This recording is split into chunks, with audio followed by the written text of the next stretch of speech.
Hi hello ನಮಸ್ಕಾರ. ನಾನು ನಿಮ್ಮ ಸ್ಪರ್ಶ ಗೌಡ. ಯಾರೆಲ್ಲ ಇನ್ನೂ ಕಾಮನಬಿಲ್ಲು ಕಥಾಗುಚ್ಛ ಯೂಟ್ಯೂಬ್ ಚಾನಲ್ಗೆ ಸಬ್ಸ್ಕ್ರೈಬ್ ಆಗಿಲ್ವೋ ಕೂಡಲೇ ಸಬ್ಸ್ಕ್ರೈಬ್ ಆಗಿ. ಕತೆ ಇಷ್ಟ ಆದರೆ ಶೇರ್ ಮಾಡಿ, ಲೈಕ್ ಮಾಡಿ ಹಾಗೂ ಕಮೆಂಟ್ ಮಾಡಿ. ನಾನು ಇವತ್ತು ಹೇಳ್ತಿರೋ ಕತೆ ಒಂಗಿರಣ ಭಾಗ 229. ಇಲ್ಲ ಮಮ್ಮಿ, ಅವಳನ್ನು ಈ ಸ್ಥಿತಿಗೆ ಬಾ ಎಂದು ಹೇಳಿದವರು ಯಾರು?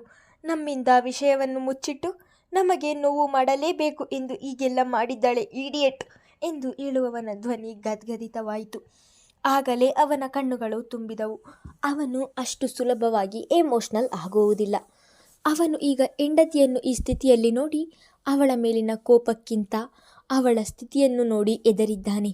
ಮಗನ ತುಂಬಿದ ಕಣ್ಣುಗಳನ್ನು ನೋಡಿದವರು, ಪ್ಲೀಸ್ ತನು, ಏನೂ ಆಗುವುದಿಲ್ಲ, ಸಮಾಧಾನ ಮಾಡ್ಕೋ, ಕಾರಿನ ಕೀ ನಿನ್ನ ಬಳಿ ಇದೆ, ಬೇಗ ಬಾ ಹೋಗೋಣ ಎಂದು ಅವನ ಕೈ ಹಿಡಿದು ಕಾರಿನ ಬಳಿಗೆ ಕರೆದುಕೊಂಡು ಹೋಗಿದ್ದರು.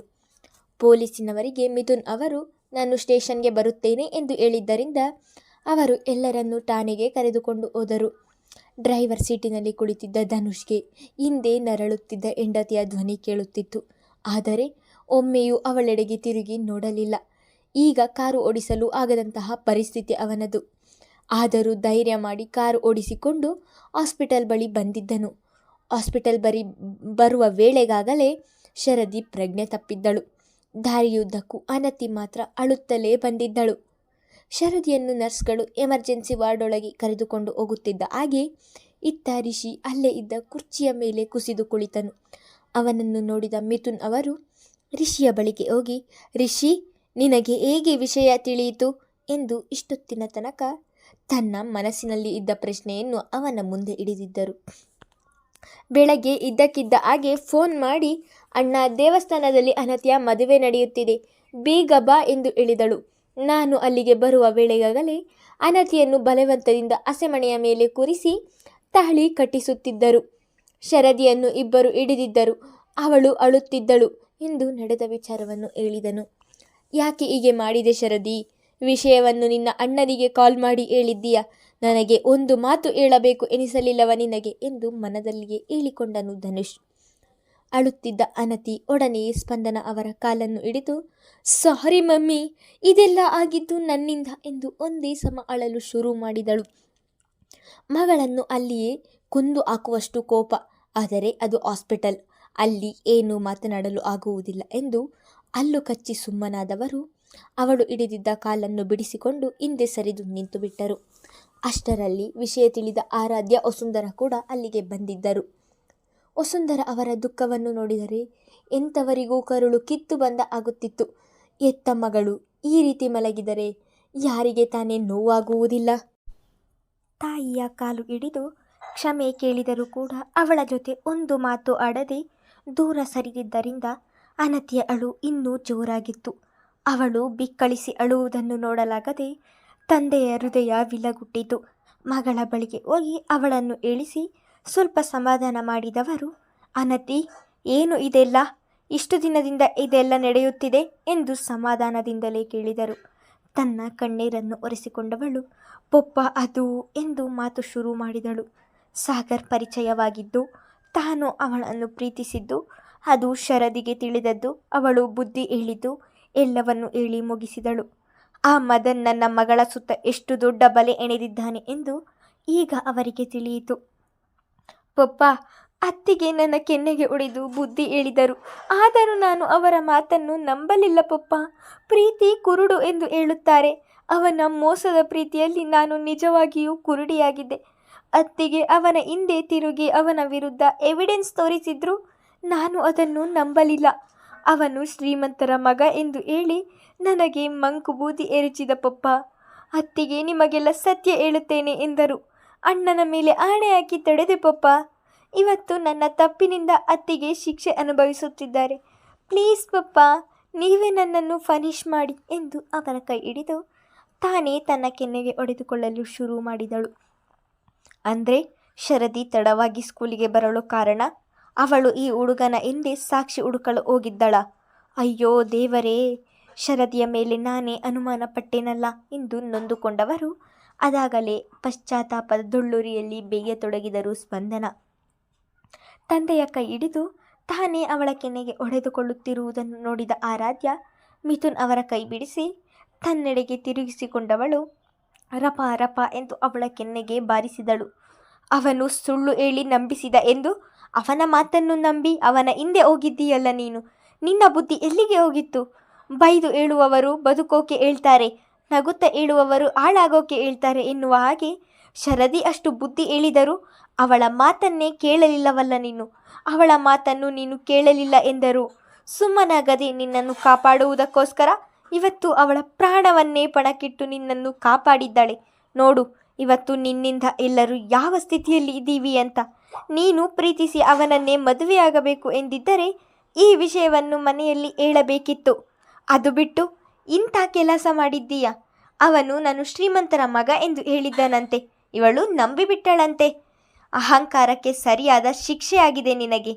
ಆದರೆ ತಪ್ಪೇ ಮಾಡದೆ ಇರುವ ಶರದಿಗೆ ಯಾಕೆ ಈ ಶಿಕ್ಷೆ ಎಂದು ಕೋಪದಲ್ಲಿಯೇ ಅಳುತ್ತಾ ಹೇಳುತ್ತಿದ್ದರೆ,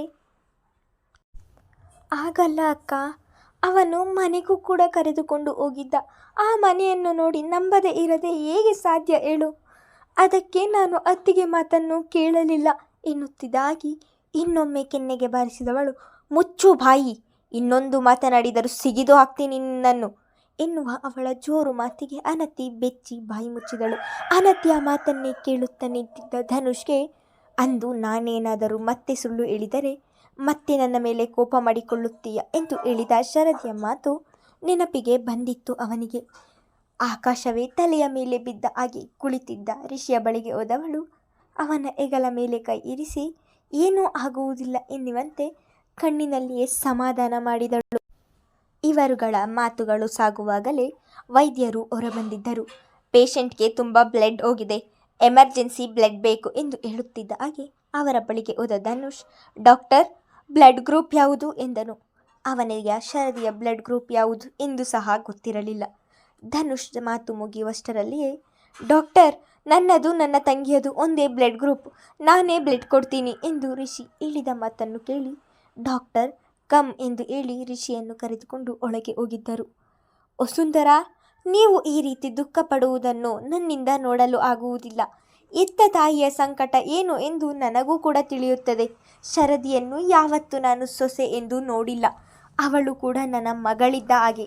ಆದರೆ ನನ್ನ ಮಗಳಿಂದ ಇವತ್ತು ನಿಮ್ಮ ಮಗಳಿಗೆ ಈ ಸ್ಥಿತಿ ಬಂದಿದೆ. ದಯವಿಟ್ಟು ನನ್ನನ್ನು ಕ್ಷಮಿಸಿ ಎಂದು ಅವರ ಸಮಕ್ಕೆ ನೆಲದಲ್ಲಿ ಕುಳಿತು ಕೈ ಮುಗಿದು ಹೇಳಿದರು. ವಸುಂಧರ ಅವರ ಅಳು ಸ್ಪಂದನ ಅವರ ಒಡಲಿಗೆ ಇರಿದಂತೆ ಆಗುತ್ತಿತ್ತು. ಅವರ ದುಃಖವನ್ನು ನೋಡಲಾಗದೆ ಅವರ ಬಳಿ ಕ್ಷಮೆ ಕೇಳುತ್ತಿದ್ದರು. ಅವಳಿಗೆ ಹೀಗೆ ಆಗಬೇಕು ಎಂದು ಆ ದೇವರೇ ನಿರ್ಣಯ ಮಾಡಿದ್ದ ಎನಿಸುತ್ತದೆ. ಅದಕ್ಕೆ ನೀವು ಯಾಕೆ ಕ್ಷಮೆ ಕೇಳ್ತೀರಾ ಎಂದು ಕೈ ಮುಗಿದು ಹಿಡಿದಿದ್ದ ಸ್ಪಂದನ ಅವರ ಕೈ ಹಿಡಿದು ಹೇಳಿದರು ವಸುಂಧರ. ಮಮ್ಮಿ, ನೀವು ಈಗೆಲ್ಲ ಕ್ಷಮೆ ಕೇಳಬೇಡಿ.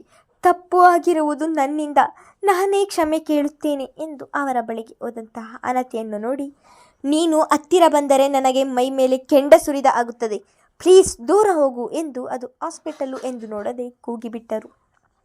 ಸ್ಪಂದನ, ಕಂಟ್ರೋಲ್ ಯುವರ್ ಸೆಲ್ಫ್. ನಿನ್ನ ಮನಸ್ಸಿಗೆ ನೋವಾಗಿದೆ ಎಂದು ನನಗೂ ಗೊತ್ತು, ಆದರೆ ಇದು ಹಾಸ್ಪಿಟಲ್, ಪ್ಲೀಸ್ ಎಂದು ಹೇಳಿದ ಮಿಥುನ್ ಅವರ ಮಾತಿಗೆ ಹಾಗೆ ಸುಮ್ಮನಾದರು. ತನ್ನ ತಂಗಿಗೆ ರಕ್ತವನ್ನು ನೀಡಿ ಹೊರಗೆ ಬಂದು ಕುಳಿತುಕೊಳ್ಳುತ್ತಿದ್ದ ಹಾಗೆ, ಡಾಕ್ಟರ್ ಏನು ಹೇಳಿದರು ಎಂದಳು. ಏನೂ ಹೇಳಲಿಲ್ಲ ಎಂದು ತಲೆಯಾಡಿಸುತ್ತಾ ಸುಮ್ಮನೆ ಕುಳಿತು ಬಿಟ್ಟನು. ರಿಷಿ, ಯಾಕೋ ಏನು ಮಾತಾಡ್ತಾ ಇಲ್ಲ? ಶರದಿಯನ್ನು ನೋಡಿದ್ಯಾ? ಹೇಗಿದ್ದಾಳೆ ಹೇಳೋ ಎಂದು ಮಗನ ಬಳಿಗೆ ಬಂದ ವಸುಂಧರ ಅವರು ಕೇಳುತ್ತಿದ್ದ ಹಾಗೆ, ಈಗಲೇ ಏನು ಹೇಳೋಕೆ ಆಗಲ್ಲ ಎಂದರು ಅಮ್ಮ ಎಂದು ಹೇಳಿದವನು ಮೊದಲ ಬಾರಿಗೆ ಕಣ್ಣೀರು ಹಾಕಿದನು. ಮಗನ ಮಾತು ಕೇಳಿದ ವಸುಂಧರ ಅವರ ದುಃಖ ಹೆಚ್ಚಾಗಿತ್ತು. ಕೆಲ ಕ್ಷಣಗಳ ನಂತರ ವೈದ್ಯರು ಹೊರಬಂದಿದ್ದರು. ಅವರು ಹೊರಬರುತ್ತಿದ್ದ ಹಾಗೆ ಎಲ್ಲರೂ ಅವರ ಬಳಿಗೆ ಹೋಗಿ, ಡಾಕ್ಟರ್ ಶರದಿ ಹೇಗಿದ್ದಾಳೆ ಎಂದರೆ, ಅವರ ಕಂಡೀಷನ್ ತುಂಬ ಕ್ರಿಟಿಕಲ್ ಆಗಿದೆ. ಹೊಟ್ಟೆಯಲ್ಲಿ ಬ್ಲೀಡಿಂಗ್ ನಿಲ್ತಿಲ್ಲ, ಆದರೂ 30% ಔಟ್ ಆಫ್ ಡೇಂಜರ್ ಎಂದು ಹೇಳಬಹುದು. ಅಂದಹಾಗೆ does the patient have children ಎಂದು ಡಾಕ್ಟರ್ ಕೇಳಿದ ಮಾತನ್ನು ಕೇಳಿ ಅವರು ಯಾಕೆ ಹಾಗೆ ಕೇಳುತ್ತಿದ್ದಾರೆ ಎಂದು ತಿಳಿಯದೆ ಅವರನ್ನೇ ನೋಡುತ್ತಾ ಉಳಿದರು. ಎಲ್ಲರ ಮುಖಭಾವವನ್ನು ಅರ್ಥೈಸಿಕೊಂಡ ಡಾಕ್ಟರ್, ಅಂದರೆ ಪೇಷಂಟ್ ತಾಯಿಯಾಗಿದ್ದಾರಾ?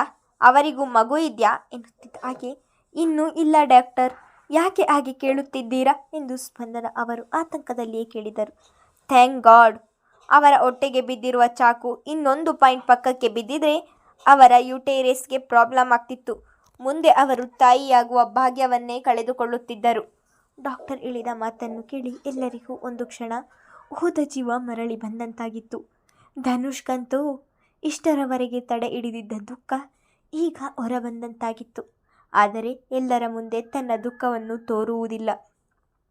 ಅಲ್ಲಿಂದ ಸರಿದು ಹೋದವನು ಯಾರೂ ಇಲ್ಲದಿರುವಂತಹ ಜಾಗದಲ್ಲಿ ಹೋಗಿ ಕಿಟಕಿಯ ಸರಳುಗಳನ್ನು ಬಿಗಿಯಾಗಿ ಹಿಡಿದು ಹೊರಗೆ ನೋಡುತ್ತಾ ನಿಂತವನ ಕಣ್ಣಿನಿಂದ ನೀರು ಇಳಿದಿದ್ದವು. ಮುಂದುವರೆಯುವುದು.